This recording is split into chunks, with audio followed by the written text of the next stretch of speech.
Hello Israel, it's me, Seven Heaven, coming to you once again with another video.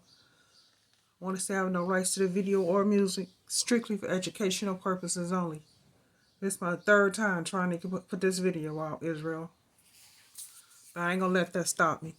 Let's get into the video, listen to them talk about the Anunnaki. Would also give rise to passions, disagreements, love, wars, and destruction. In fact, they couldn't even fathom that their journey to a new planet would mark the beginning of a new era and the genesis of a new species. Through genetic engineering, they created humans. They initially considered extermination due to the anger of some, but ultimately chose salvation out of mercy for others. These ancient beings were known as the Anunnaki, and they were revered as gods by the people of that time, and they reveled in it. They divided the world among themselves and made a promise to teach humans everything they knew. But something remained concealed.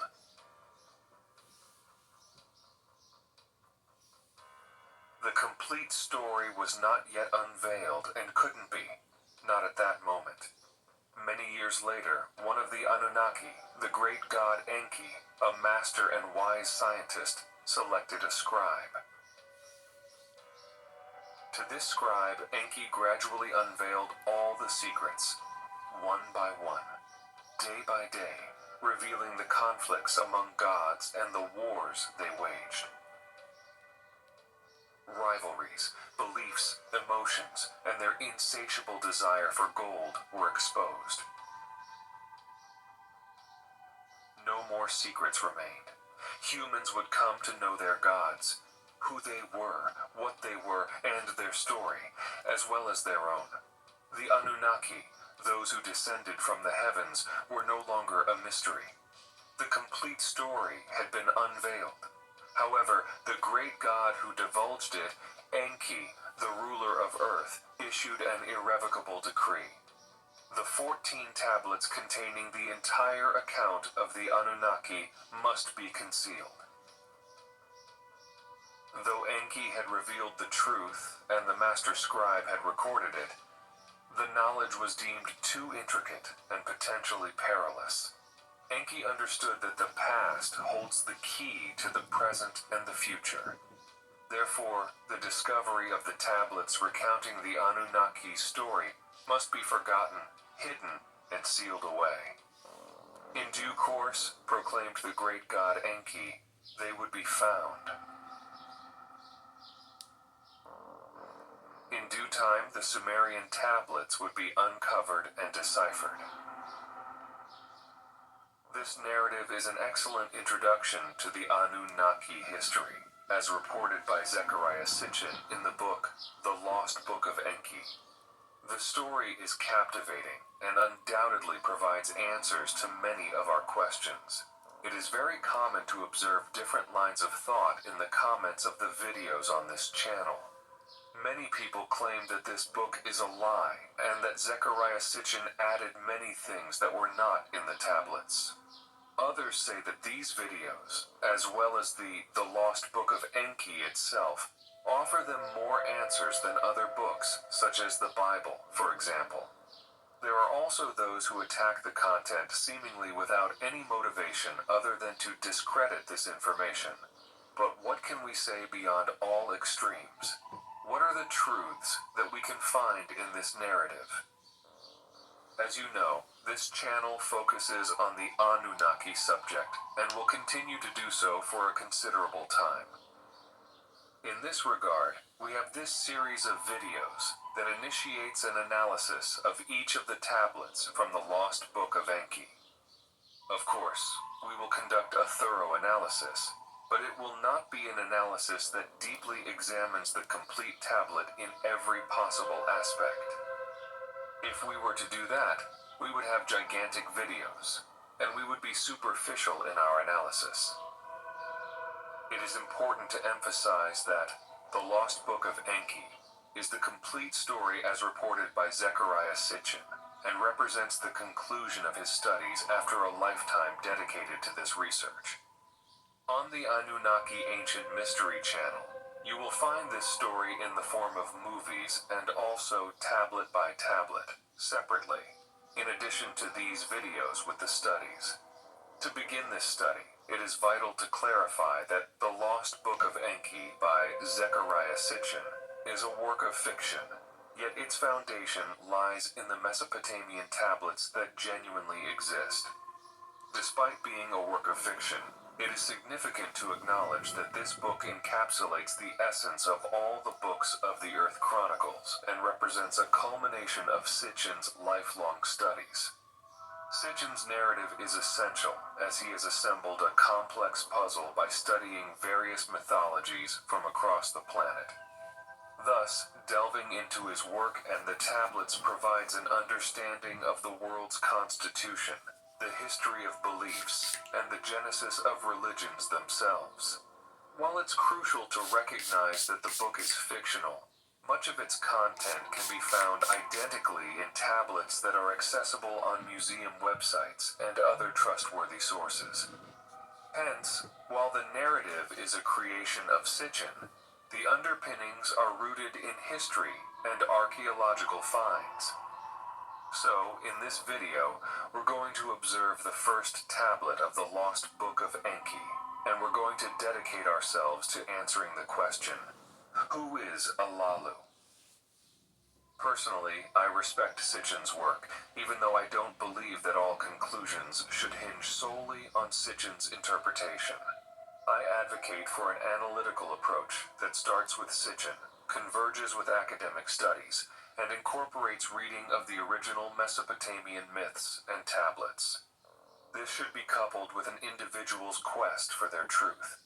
Consequently, it is indispensable to study Sitchin's work, not just for his unique perspective on our shared history, but also for the journey it encourages each of us to embark upon. A journey of exploration, understanding, and self-discovery, with the ultimate goal of finding our own truth. In Zechariah Sitchin's The Lost Book of Enki, the author uses the epithet Endupsar to name the character who writes the supposed memoirs of the Anunnaki deity named Enki. The book is presented as a series of tablets, supposedly written by Endupsar, that tell the story of the ancient gods. In Sumerian, the epithet Endupsar, or Endupsar, is a compound of three words. En, meaning master or lord, Dub, meaning tablet, and Sar, meaning scribe or to write. Thus, the term translates to master scribe. That being said, let's begin the analysis of the first tablet of the Lost Book of Enki. The first tablet starts with Enki's lament for Sumer. It is reported that the city was devastated by a catastrophic event known as the Great Calamity, characterized by an evil wind that brought death and destruction. Enki recounts the tragic state of Sumer, describing the lifeless landscape, the piling corpses, and the poisoned rivers that once teemed with life. Enki reveals that this was no natural disaster. Instead, it was an act initiated by the Council of Gods, who decided to unleash the weapons of terror. This decision led to the release of a poisonous wind that annihilated life and left ruins in its wake. Despite Enki's desperate pleas to halt the destruction, other gods, including Ninurta and Nergal, went ahead and spread the poison across the land. Enki laments the unforeseen consequences as the evil wind spread beyond control, reaching even the holy cities.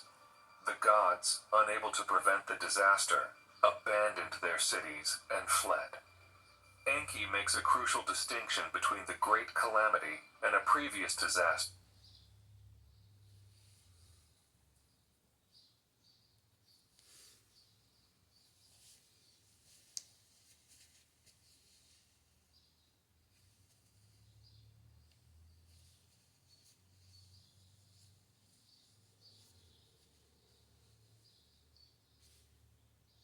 Referred as the Great Flood. While the Great Flood was predestined, the Great Calamity was not. It was a result of a conscious decision made by the Council of Gods to use the weapons of terror. Enki emphasizes that the calamity was a decision, not fate, highlighting the tragic choices that led to the downfall of Sumer. This evil wind, according to Zecharia Sitchin's research, is the result of a nuclear explosion, which is referred to as weapons of terror in the context of the tablet. In ancient Mesopotamia, there exists a collection of Sumerian texts known as Lamentation. These texts recount the downfall of the Sumerian civilization, which occurred towards the end of the 3rd millennium BC. According to these accounts, So when the Anunnakis planet got destroyed with the help of Enki, guess where they came? To Earth, to our planet. And I think that planet is Nibiru, planet Hell. And guess what? It's coming back to pick their asses up. Israel. the demise of the civilization was attributed to a mysterious force referred to as the evil wind. This malevolent wind is said to have unleashed death upon the people, animals, and plant life, sparing the structures and buildings in its path. The cities, houses, marketplaces, and livestock enclosures were left desolate and vacant as the inhabitants met a horrific fate, succumbing to an unseen death from which there was no escape. The evil wind, believed to have originated from the west, possessed the power to wither all vegetation and render the waters bitter. The texts emphatically state that this calamity was unprecedented and unknown to humanity until that point. While it has been speculated by many scholars that these texts describe a climatic transformation, there is an alternative perspective offered by Zecharia Sitchin. Placing the events within the context of the escalating conflict between the Anunnaki clans, Sitchin associates this unique catastrophe with the detailed accounts found in the Era epic. From these epic chronicles arises Sitchin's conclusion regarding the decision to utilize 7 hidden and awe-inspiring weapons in order to foil Marduk's ambitions. According to Sitchin's analysis, it is believed that in the year 2024 BCE, these nuclear weapons were deployed with the intention of eradicating the spaceport located in the Sinai region and the neighboring 5 cities, commonly referred to as the Sinning Cities, situated south of the Dead Sea. This cataclysmic event, reminiscent of the biblical description of the upheaval of Sodom and Gomorrah, resulted in an unintended consequence. The nuclear cloud, propelled by the force of the explosion, spread eastward, bringing death and destruction to the Sumerian civilization. In the first tablet, Enki narrates how the conflict escalated among the gods, centered around his firstborn son, Marduk, against whom destruction was initially planned. Enlil's eldest son had declared opposition, leading to the rise of an army and establishing Babylon as a world center. The Council of the Anunnaki was in turmoil, with gods vehemently arguing and taking sides. Enki, who advocated for peace, believed it was Marduk's time to rise as per celestial signs. That would be the era of the Ram, which was attributed to Marduk, who at that time was known as Ra in the land of the Narrows in the second region. However, another of Enki's sons, Ningishida, also known as Thoth or Quetzalcoatl, disagreed. And then, along with Nanar, they were relentless in their opposition to Marduk Ra. The discord spread throughout the council, with accusations and hostility brewing. Ninurta emerged as a strong voice, claiming that only weapons could halt Marduk. The assembly was, in essence, discussing how to prevent Marduk from gaining access to the powerful weapons of terror. Nergal, Lord of the Netherworld, insisted on using these weapons and unleashing their devastating power. Anu from the heavens made the final decree that the weapons of terror must be used to raze the place to the ground. He designated Ninurta to trigger the weapons and Nergal as the annihilator. Enlil then revealed a divine secret to the council, the hidden location of the weapons of terror. These weapons were to be unearthed and used, wreaking havoc and reducing everything in their path to dust. The Anunnaki were unaware that the activation of these weapons would lead to the Great Calamity. This narrative, in these terms, marks the beginning of the first tablet of the lost Book of Enki. It presents itself in a way that engages us in what would have caused such a catastrophe. This can be considered a narrative technique used by Zecharia Sitchin to make the story as captivating as a movie or an episode of a series in our time.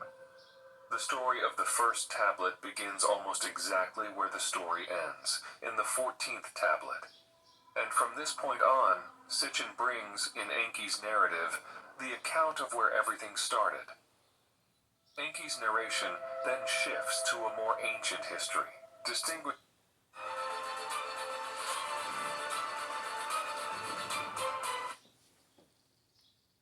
Need something spicy? Just order a volcano taco from Taco Bell. The volcano menu is back. Distinguishing between prior times, when the weapons of terror were used, and olden times, when the Anunnaki first descended to Earth and created Earthlings. Enki refers to these olden times as the genesis of all history and the source of many mysteries. Enki begins to share information about Nibiru, the home planet of the Anunnaki. He states that Nibiru has a wide elliptical orbit around the Sun and is described as a large reddish celestial body. I want to talk more specifically about Nibiru, but we will go deeper on this subject in the video about the second tablet of the Lost Book of Enki. Still on the first tablet, Enki explains that the Anunnaki species emerged naturally on Nibiru, and over time they multiplied and settled across the planet, developing civilizations. We can easily understand these words when, on the second tablet, we observe the secret from the beginning and understand that Nibiru would keep the seed of life. However, with the growth of civilizations came conflicts and rivalries. The text narrates how the first war erupted between the northern and southern nations of Nibiru, with vegetation transforming into weapons and civilizations giving rise to armies. Thus, it was observed that there should be only one ruler. The first king chosen was a mighty warrior from the north named An. He established order, laws, and rebuilt cities, ensuring prosperity. An's wife from the south was named Antu. They had 3 children, with Anki as the firstborn. However, Anki did not have children, and the dynasty was passed on to the middle son, Anib, who married Ninib. Their son, Anshargal, succeeded as the 4th king. During his rule, Nibiru's study led to the establishment of the Shar, a unit of time. Celebrations were declared to coincide with Nibiru's orbital positions, and laws regarding marriage, inheritance, and customs were codified.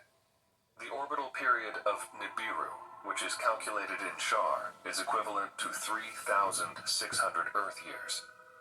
This orbital period is calculated based on the Sumerian King List tablet, and we already have a video analyzing this document here on the channel. Sitchin explains that in Sumerian culture, the Shar represented the numerical value of 3,600. Drawing from this historical knowledge and incorporating celestial events such as the deluge and zodiacal timing, Sitchin skillfully constructed a chronological framework that shed light on the periodic return of Nibiru, a celestial body, to its perigee, the point in its orbit closest to the Sun and Earth. Through meticulous calculations, Sitchin deduced that the elliptical orbit of Nibiru, on average, encompassed a staggering span of 3,600 Earth years. However, it is important to note that this time frame held a different significance for the Anunnaki, as it denoted just a single year within their divine time. Sitchin further elaborated that the precise orbital durations, especially following the deluge, deviated from the mathematically precise measurement of the Shar. These profound insights into the interplay of ages, astronomy, the Day of the Lord, the deluge, Halley's Comet, the King lists, and even Uranus formed an integral part of Sitchin's comprehensive exploration. Returning to the narrative of the first tablet, Enki explains that Anshargal reintroduced concubines to the palace. Later on, his lawful wife, Kishargal, gave birth to a son. A debate arose regarding the succession if the firstborn was not from the first wife. Kishargal argued that their son should inherit the throne due to the dual lineage, as both she and Anshargal were half-siblings. This principle became known as the Law of the Seed, and established that a child of a half-sister should have priority in the line of succession. So, we need to analyze two different laws: the law of marriage and the law of the seed. The law of marriage refers to the norm, where the official or first wife is recognized as the one whose offspring is eligible for succession.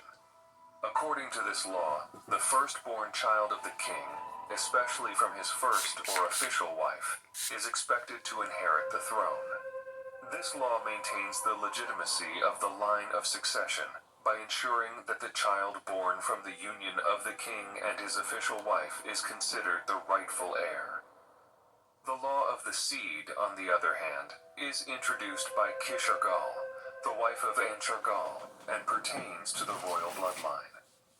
Kishargal argues that her son should be the rightful heir due to carrying the double seed of their father, as both she and the king are half-siblings. The law of the seed gives precedence to the royal bloodline, and in this case, it is argued that the child of a half-sister, regardless of birth order, should have precedence in the line of succession because of the purity of the bloodline. Anshargal adopted the law of the seed, and their son was named Anshar, who became the fifth king of Nibiru. He married his half-sister, Kishar. The text establishes that, henceforth, the heir would always be the offspring of the king and queen, regardless of birth order among other children. In the story, when Kishargal raises the issue that her son might be deprived of succession, despite being born of a firstborn wife, who is also of royal descent, double seed, Anshargal decides to adopt the law of the seed over the law of marriage. This implies that a child born from a union between half-siblings within the royal family is given priority in inheritance and succession over other children. In summary, the law of marriage on Nibiru traditionally prioritized the firstborn child of the king's official or first wife for succession, while the law of the seed prioritizes the royal bloodline, giving precedence to children born from unions within the royal family, even if they are not the eldest. Returning to the narrative of the first tablet after Anshar's reign, his son Enshar took the throne. During Enshar's rule, Nibiru faced ecological challenges with reduced harvests and a hole in the atmosphere. Despite efforts to research other planets and seek a solution, the situation worsened. When Enshar's son, Duru, ascended to the throne, he deviated from traditional practices. He chose his first wife not based on lineage, but love.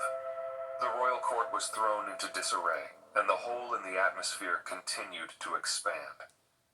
Duru and his wife Daru chose to adopt a boy named Lama as their heir.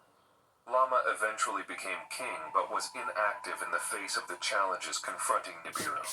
The first tablet relates that a prince named Alalu initiated a rebellion within a royal court, overthrowing King Lama and declaring himself king.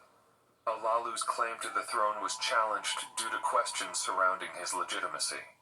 He defended himself by asserting that he carried the royal seed and was descended from Anshargal, an ancient celestial figure.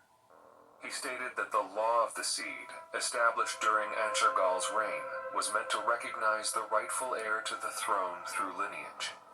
Alalu was summoned to explain his lineage before the Seven Who judge.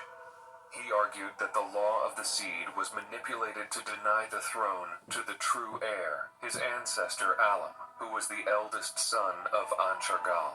The seven who judge referred the issue to the Council of Counselors. Though Alam's name was not found in records, the council was moved by Alalu's argument and required him to swear an oath to his claims. Consequently, he was crowned the King of Nibiru. However, another prince named Anu contested Alalu's claim by asserting that he was also a descendant of An and bore the royal seed. The text implies that there was a division among the court, with some supporting Anu's claim to be king. Ultimately, Alalu embraced Anu, proposing that they work together for the prosperity of Nibiru. Alalu offered a compromise. He would retain the throne. Anu would be the crown prince and rightful successor, and a marriage would be arranged between Anu's son and Alalu's daughter to unify their lineages. That was the agreement for Enki and Damkina to get married. The first tablet relates that on the planet Nibiru, Alalu, who held the throne through unanimous agreement, embarked on an ambitious mission to construct celestial ships to search for gold in the hammered bracelet. However, the endeavor proved fruitless as no ships returned. In his desperation, Alalu commanded the use of destructive weapons in an attempt to trigger natural phenomena on Nibiru, but this only led to catastrophic consequences without achieving the desired outcome. People walk in here, they are in serious crisis. We want to shoulder those burdens for them. Amidst the devastation, Alalu's rule began to falter. He retained his power, but the citizens lost their reverence for him. The royalty treated him with disdain, and notably, Anu, who was a prince, was reduced to serving Alalu. The text indicates that Alalu's reign brought more suffering than relief to the people of Nibiru. As Alalu's grip on the throne weakened, Anu challenged him to unarmed combat in the 9th Shar. In this pivotal moment, Alalu was defeated, and Anu was subsequently hailed as the new king. However, instead of accepting his defeat graciously, Alalu, fearing retribution and his eventual demise, made a daring escape. He slipped through the crowd and commandeered one of the celestial ships. This part is very important and connects us to the second tablet, because Alalu knew the secret from the beginning, which would lead him to the planet Earth known as Ki, in order to find gold. One of the great mysteries regarding the first tablet of the Lost Book of Enki lies in the story of Alalu and who exactly he is. Sitchin explains this in depth in the book, The 12th Planet. He states, a long and well-preserved Hittite epic tale entitled Kingship in Heaven deals with this very subject, the heavenly origin of the gods. The recounter of those pre-mortal events first called upon 12 mighty olden gods to listen to his tale and be witnesses to its accuracy. Let there listen the gods who are in heaven and those who are upon the dark-hued earth. Let there listen the mighty olden gods. Thus establishing that the gods of old were both of heaven and upon earth, the epic lists the 12 mighty olden ones, the forebears of the gods, and assuring their attention, the recounter proceeded to tell how the god who was king in heaven came to dark-hued earth. Formerly, in the olden days, Alalu was king in heaven. He, Alalu, was seated on the throne. Mighty Anu, the first among the gods, stood before him, bowed at his feet, set the drinking cup in his hand. For 9 counted periods, Alalu was king in heaven. In the 9th period, Anu gave battle against Alalu. Alalu was defeated. He fled before Anu. He descended to the dark-hued earth. Down to the dark-hued earth he went. On the throne sat Anu. The epic thus attributed the arrival of a king in heaven upon earth to a usurpation of the throne. A god named Alalu was forcefully deposed from his throne, somewhere in the heavens, and fleeing for his life, descended to the dark-hued earth. But that was not the end. The text proceeded to recount how Anu, in turn, was also deposed by a god named Kumarbi, Anu's own brother by some interpretations. There is no doubt that this epic, written 1,000 years before the Greek legends were composed, was the forerunner of the tale of the deposing of Uranus by Cronus and of Cronus by Zeus. Even the detail pertaining to the castration of Cronus by Zeus is found in the Hittite text. For that was exactly what Kumarbi did to Anu. For 9 counted periods, Anu was king in heaven. In the 9th period, Anu had to do battle with Kumarbi. Anu slipped out of Kumarbi's hold and fled. Flee did Anu, rising up to the sky. After him, Kumarbi rushed, seized him by his feet. He pulled him down from the skies. He bit his loins, and the manhood of Anu with the insides of Kumarbi combined, fused as bronze. According to this ancient tale, the battle did not result in a total victory. Though emasculated, Anu managed to fly back to his heavenly abode, leaving Kumarbi in control of Earth. Several years after the publication of the book The 12th Planet, Sitchin released the book The Wars of Gods and Men. In this book, once again, Sitchin delved into the identity of Alalu, his story, and his arrival on planet Earth. Sending Ea to Earth for gold implies that the Nibiruans had already been aware of the metal's availability on Earth well before the landing was launched. How? One could offer several answers. They could have probed Earth with unmanned satellites, as we have been doing to other planets in our solar system. They could have surveyed Earth by landing on it, as we have done on our moon. Indeed, their landing on Mars cannot be ruled out as we read texts dealing with the space voyages from Nibiru to Earth. Whether and when such manned, premeditated landings on Earth had taken place, we do not know. But there does exist an ancient chronicle dealing with an earlier landing in dramatic circumstances, when the deposed ruler of Nibiru escaped to Earth in his spacecraft. The event must have happened before Ea was sent to Earth by his father, for it was through that event that Anu became Nibiru's ruler. Indeed, the event was the usurpation of the throne on Nibiru by Anu.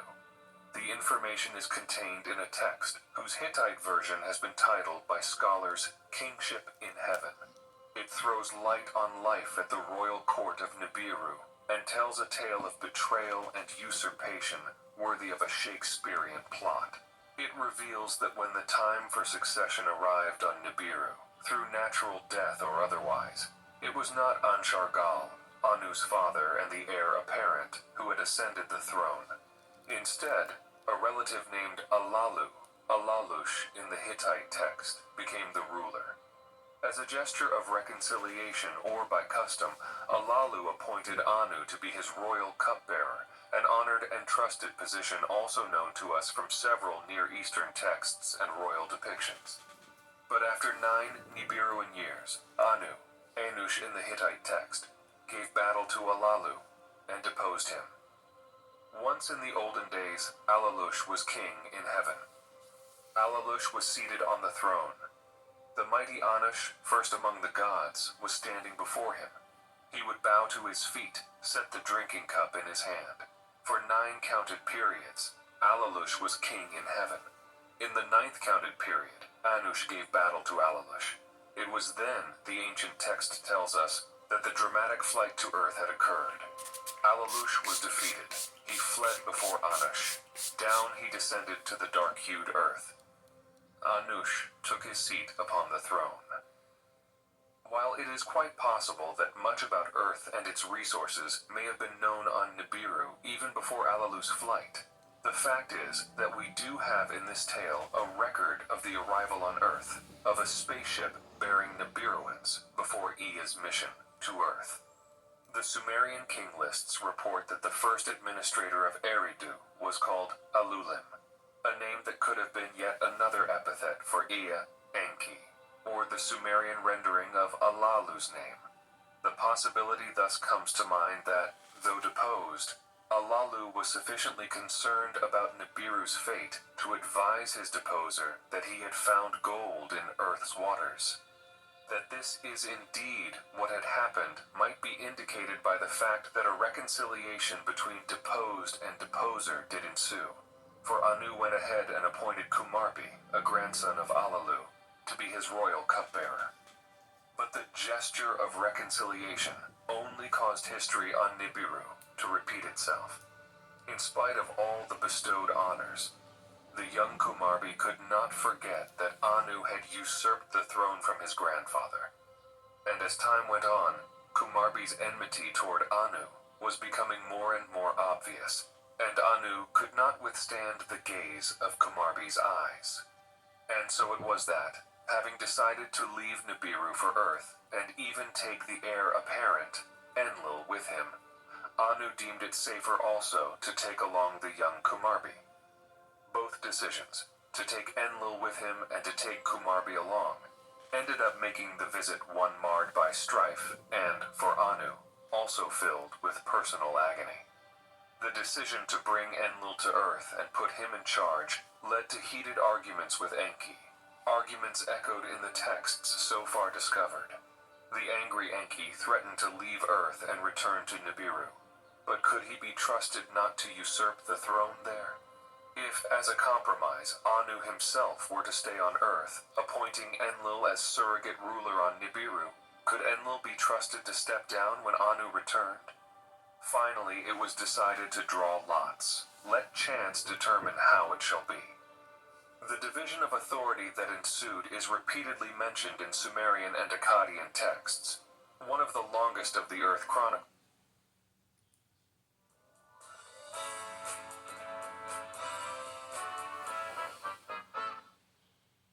A text called the Atrahasis Epic records the drawing of lots and its outcome. The gods clasped hands together, then cast lots and divided. Anu to heaven went up. To Enlil the earth was made subject.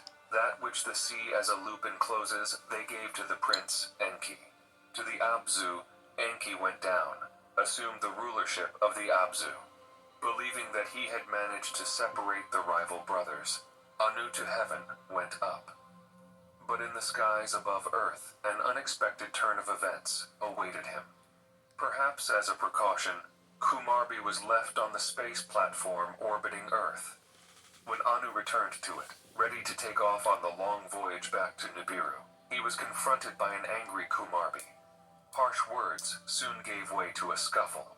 Anu gave battle to Kumarbi. Kumarbi gave battle to Anu. As Kumarbi bested Anu in the wrestling, Anu struggled free from the hands of Kumarbi. But Kumarbi managed to grab Anu by his feet and bit between his knees, hurting Anu in his manhood. Ancient depictions were found of the event, as well as of the habit of wrestling Anunnaki to hurt one another in the genitals. Disgraced and in pain, Anu took off on his way to Nibiru, leaving Kumarbi behind with the astronauts manning the space platforms and shuttlecraft. But before he departed, he put on Kumarbi a curse of 3 monsters in his belly.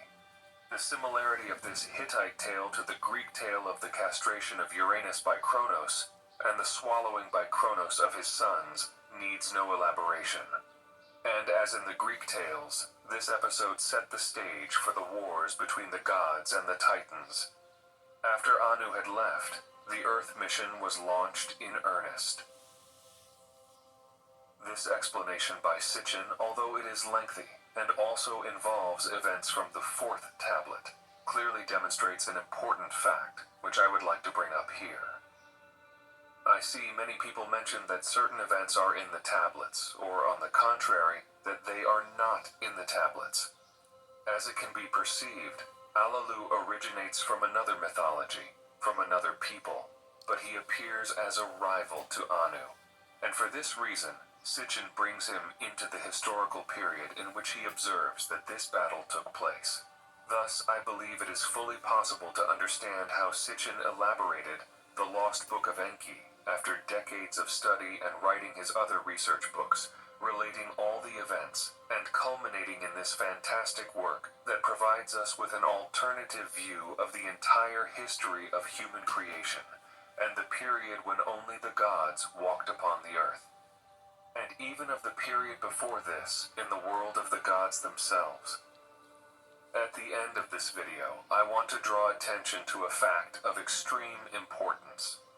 Various subjects and connections that Sitchin made in his books have been the subject of academic studies. In this sense, it catches my attention that those who attempt to discredit his work are based on only one or two seemingly flawed arguments in his work. Of course, Sitchin has flaws, and I constantly point them out. But Sitchin also has many merits. While studying the content for this video, I observed some academic studies, and the parallels between the gods Alalu and Anu are factual. One of the articles presents the following conclusion. The discovery of the title definitely confirms that the Song of Genesis, beginning, was the mythical account of the opening of the whole cycle. The initial myth, unlike the one thought of to date, was not dedicated to a particular divinity. And I would like to stress that one could not know this if it was not for the title, but it reconstructed the succession of the divine generations in power and had been drawn up so that the ancient gods, or more likely, all the gods, could listen and recall their origin. For this reason, even the definition cycle of Kumarbi may no longer have such solid foundations as held up to now, and indeed, one might speak of the cycle of Tessop, or the cycle of the storm god. We are therefore led to believe that the different accounts might bear one and the same epilogue, the advent of the storm god at the head of the pantheon, thereby anticipating Hesiod's theogony, and the Orphic theocosmogonies celebrating Zeus Zos, and find a parallel in the Babylonian myth of the Enuma Elish with Marduk. This article was written by Carlo Corti and is called The So-Called Theogony, or Kingship in Heaven, the name of the song. Another article written by Christian Zugal titled The Hittite Theogony, or Song of Going Forth, Stratification of Mythical Traditions, presents some conclusions, of which we highlight two of them. The first, there are plausible arguments for the assumption that the succession of the deities Alalu, Anu, Kumarbi in the Hittite Song of Going Forth is to be interpreted as a sequence of two successive father-son conflicts proceeding within a single genealogical line. The second, by reconstructing the succession sequence not as a struggle between rival dynasties, but as a succession of battles within a single genealogical line, as well as by taking into account the fourfold, not threefold, number of god chiefs taking turns in ruling, the already strong parallelism between the Hittite Song of Going Forth and Hesiod's Theogony becomes even more apparent. After all this study, we must ask ourselves, does the first tablet of the lost book of Enki really contain such an absurd narrative? Or is it actually grounded in myths and a thorough analysis? Do you understand now why Sitchin's theory and all the study conducted by him are so dangerous? Have you ever thought about what would happen if a large part of the world's population discovered that this supposed fiction has many true elements about our past? Well, I'm sure this would be the end of many religions, but I'm also certain that every end is also a new beginning and a rebirth. And for this reason, knowing the truth will be revealing. In this way, we can redesign our world and our understanding of the divine. Much love, Israel.